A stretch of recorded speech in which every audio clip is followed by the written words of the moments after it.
What is up, posse? Dino Gamer here, and welcome to another episode of t-ema. Let's talk about a man named Michael Bay, the master of explosions and the master of tarnishing your childhood.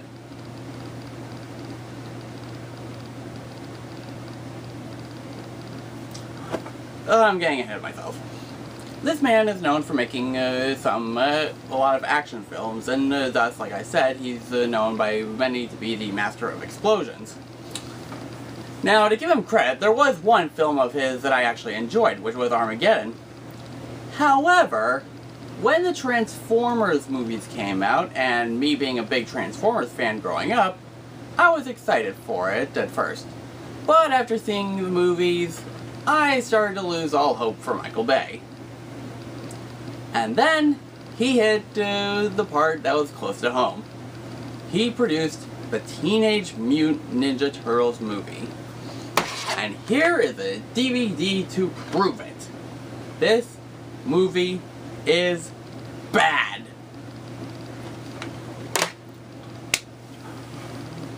Now, like the Transformers, I loved the Teenage Mutant Ninja Turtles growing up. I knew Leonardo, Raphael, Donatello, and even my favorite, Michelangelo. Now, the designs for the Turtles weren't horrible, but holy crap, they almost looked like giant pickles on steroids. And the design for Splinter isn't that horrible either. I mean, he does look like a rat. But there are some people that I wish they could have better portrayed. Like, for example, April O'Neil. Why Megan Fox? I mean, does Michael Bay have a strange fetish for having hot actresses who can't act to play of an important character in a TV franchise? I got nothing. I got absolutely nothing. I mean, Megan Fox is attractive and everything, but she's still a really bad actress. Also, let's talk about some of the side characters, like Will Arnett playing Vernon, April's cameraman, because we all know that in the graphic novel, and also in the TV series, April is a news reporter and Vernon was her cameraman. Also, Whoopi Goldberg. Why, Whoopi Goldberg? Why'd you have to be in this movie? Now, this movie's just pretty much silly. I mean, they went way out of the line when designing Shredder, too. The main villain, the arch nemesis of the Ninja Turtles. They made him look like a robot.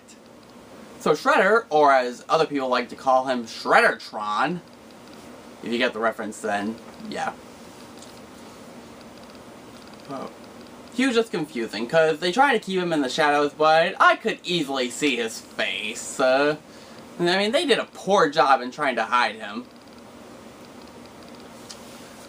And also, not a lot of stuff made sense. I mean, how was Splinter and the Ninja Turtles able to understand Japanese? I mean, they were showing a flashback when the Ninja Turtles were growing up and they were playing a game when Splinter came across this book that studied the art of ninjutsu. But it didn't even explain all the ninjutsu moves. It just showed pictures with Japanese symbols. How the hell were they able to manage that? But, to give the movie some credit, it does have some good action scenes. Kind of like at the very ending, and there was this one chase down a snowy hill, which was silly, but it was also pretty much fun at the same time. I just don't understand why Michael Bay would go out of his way to make this movie. I mean, a lot of us grew up with these turtles. A lot of these characters, like April and Splinter and Vernon. And yes, we even enjoy Shredder and the Foot Clan. Oh man. But of course they do succeed in giving the Turtles their respective roles. So Leonardo being the leader, Donatello being the brains, Raphael being the rebel, and Michelangelo being the clown. However, there was okay addition, I guess, when they talk about how April's father and this rich guy Eric Sachs helped to genetically mutate to the Turtles and Splinter, and April was the one that fed them and gave them their love for pizza. Oh, by the way, there's like a shit ton of advertisement. There's like Pizza Hut, Orange Crush. Hey, even Michelangelo says that. Says about Orange Crush. And they're just everywhere. It was almost like watching Food Fight again. And don't need any reminder of watching Food Fight again.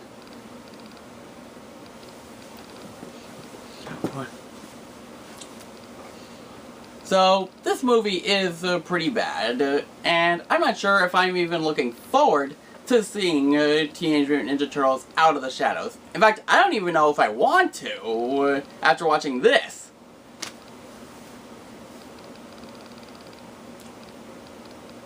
I mean, none of the actors just seem interested in this. Probably because they knew that most Michael Bay films would flopped, and that they knew for sure that this one would be a flop.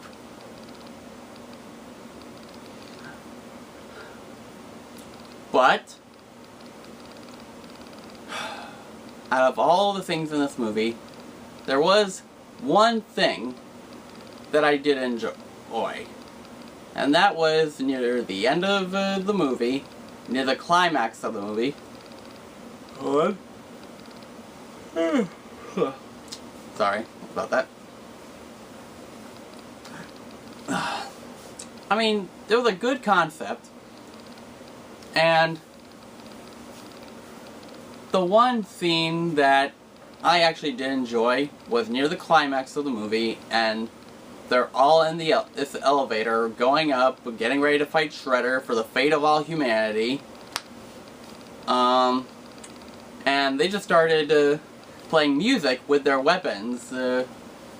And I admit it was actually pretty funny and actually well done for a Michael Bay movie, even though they're not that good at inserting some comedy. In fact, they're pretty much known for putting in a bunch of adult jokes. Hey, Will Arnett even made a bunch of adult jokes, being Vernon, whenever he was with April. Oh man. This movie harneshes the name of the Ninja Turtles. Everything that it stands for. However, that doesn't say that the franchise is dead. I mean, there's still a bunch of Ninja Turtles, well, the ways the Ninja Turtles are being used. Like in other TV shows and a bunch of toys. And the Ninja Turtles are going to be around for a while, like Scooby-Doo and the Transformers and a bunch of other stuff we all grew up with. And they at least tried. Kinda. Oh boy. But overall, it's a bad movie. But I wouldn't consider it one of the worst I've ever seen. Because I actually have seen a lot worse.